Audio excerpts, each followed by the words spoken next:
Welcome Murthy's రైతులకం. నేను మీ శ్రీనివాసమూర్తి ఒంగోలు.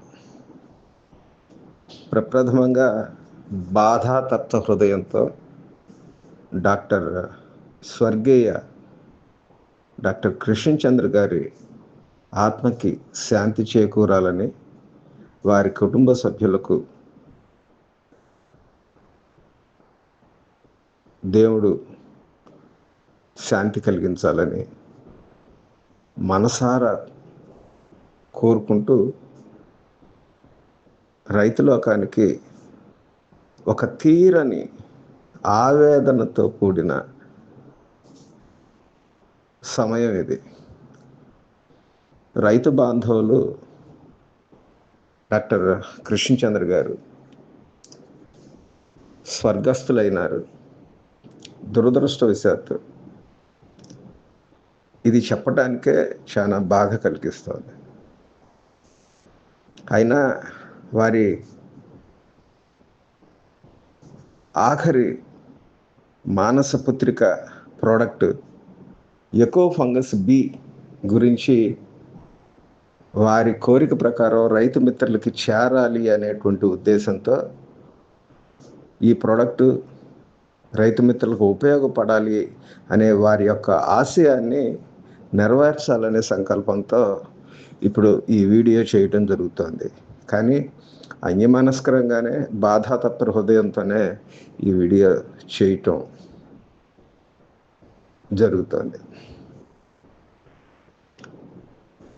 ఈ మధ్య వారి యొక్క ఆఖరి ప్రోడక్టు ఎకో ఫంగస్ బి కిందే చెప్పుకోవాలి. వారు స్వర్గస్థులు అవడానికి ముందు రిలీజ్ చేసినటువంటి ప్రోడక్ట్ ఎకో ఫంగస్ బి. ఈ ఎకో ఫంగస్ బి అనేటువంటిది నేల నుంచి వచ్చేటువంటి ఒక బెనిఫిషియల్ సూక్ష్మ క్రిమిగా చెప్పుకోవాలి. అంటే ఇది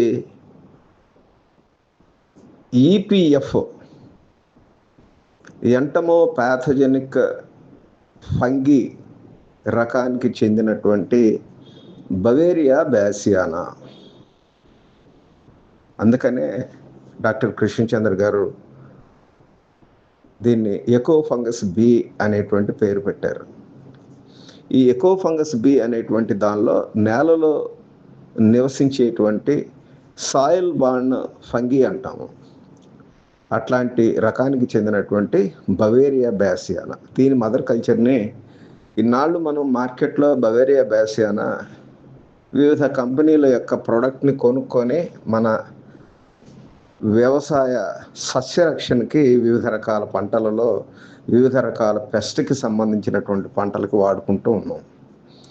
ఇప్పుడు అట్లాంటి పదే రైతు మిత్రులు కొనుక్కోవాల్సిన అవసరం లేకుండా మాన్యశ్రీ స్వర్గీయ డాక్టర్ కృష్ణచంద్ర గారు రైతులోకానికి వారి యొక్క అనేకమైన ప్రోడక్ట్స్లో ఇంకొక చివరి ప్రోడక్ట్గా మనకి ఎకో ఫంగస్ బి అనేటువంటిది అందించారు.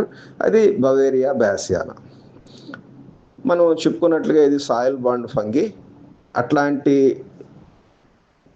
ఈ సూక్ష్మక్రిమిని నేల నుంచి సంగ్రహించి పదే రైతు స్థాయిలో మాస్ మల్టిప్లికేషన్ చేసుకుంటానికి అనుకూలంగా ఎకో ఫంగస్ బి అనేటువంటి ప్యాకెట్ని పౌడర్ రూపంలో రైతులకు అందించారు. ఇది ఏ క్రిమి కీటకాల మీద పనిచేస్తుంది సస్యరక్షణలో మన వివిధ రకాల పంటలకి అని చెప్పుకునేటప్పుడు ప్రధానంగా ఇది ఎఫిడ్స్, వైట్ ఫ్లైస్ అంటే తెల్లదోమ, త్రిప్స్ తామర పురుగులు, అట్లాగే బీటిల్స్, వీవిల్స్ అంటే పెంకు పురుగులు, కొమ్ము పురుగులు, ముక్కు పురుగులు, వాటి యొక్క పిల్ల పురుగులైనటువంటి వివిధ దశలలో ఉండేటువంటి లార్వల్ స్టేజెస్, గ్రబ్స్. సో ఇట్లాంటి పరంగా చెప్పినప్పుడు సస్యరక్షణకి చాలా broad spectrum, wide range host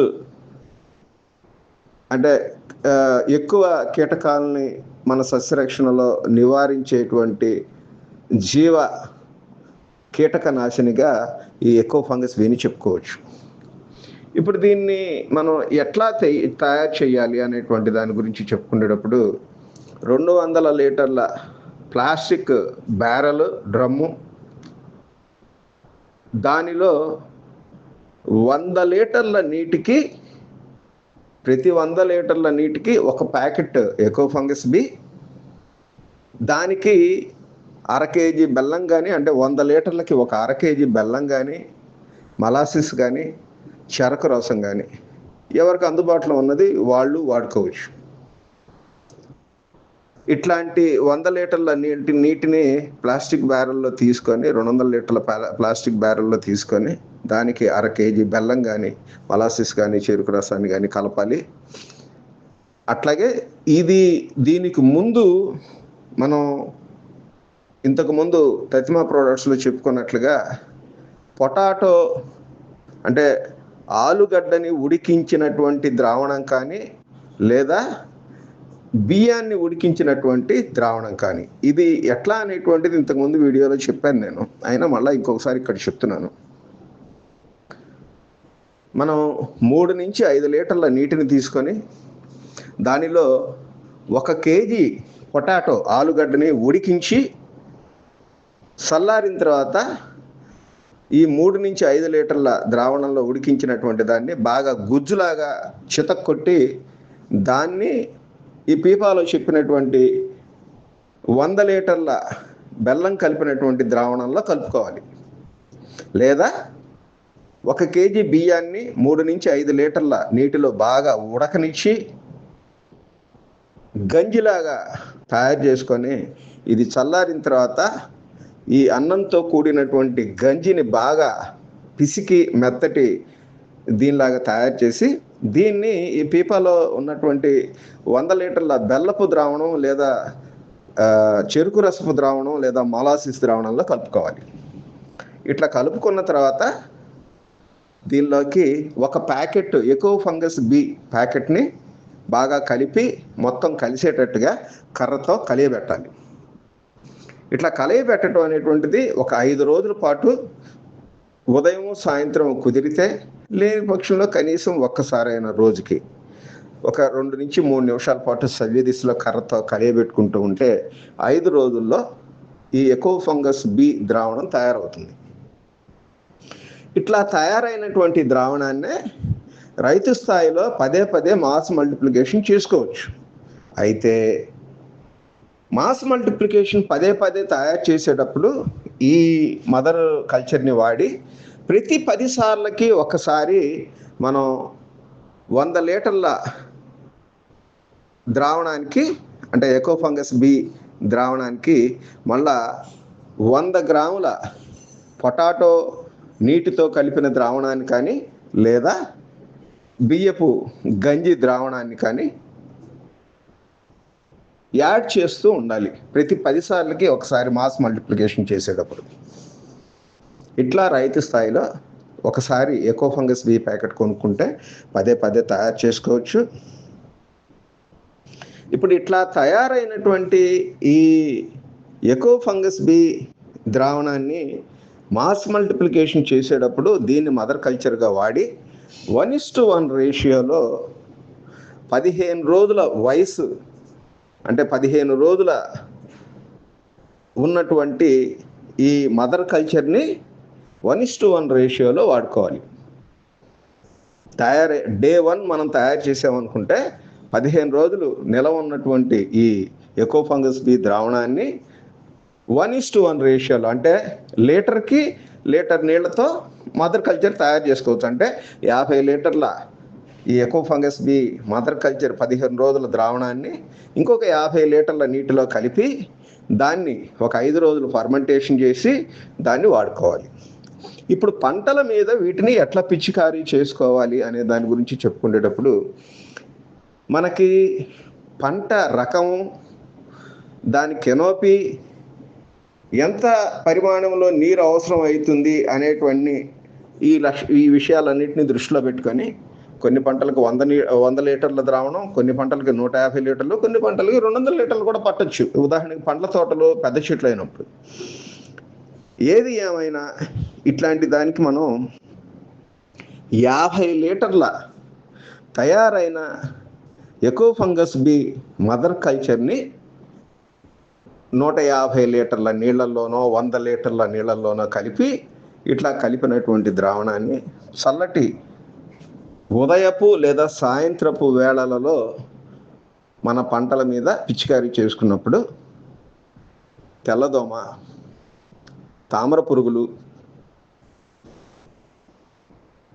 తర్వాత బీటిల్స్, వీవిల్స్, వాటి యొక్క పిల్ల పురుగులైనటువంటి గ్రబ్స్, అఫిడ్స్, ఇట్లాంటి వాటన్నిటినీ కూడా, అంటే రసం పీల్చే పురుగులు అయితేనేమి, ఆకు తినే పురుగులు అయితేనేమి, ఇట్లాంటి వాటన్నిటిని కూడా సమర్థవంతంగా మనం నివారించుకోవచ్చు.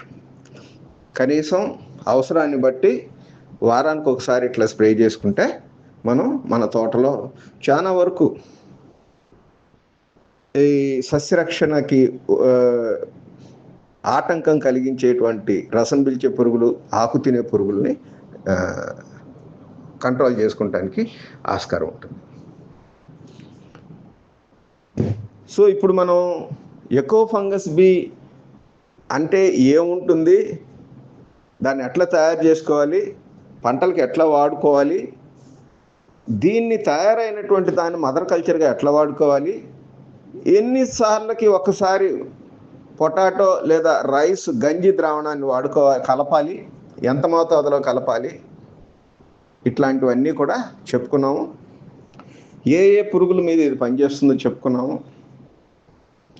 ఇట్లా రైతు మిత్రులు వారి యొక్క పంటలని డాక్టర్ స్వర్గీయ కృష్ణచంద్ర గారు రైతులోకానికి అందించిన వరప్రసాదినిగా ఇంకొక ప్రోడక్ట్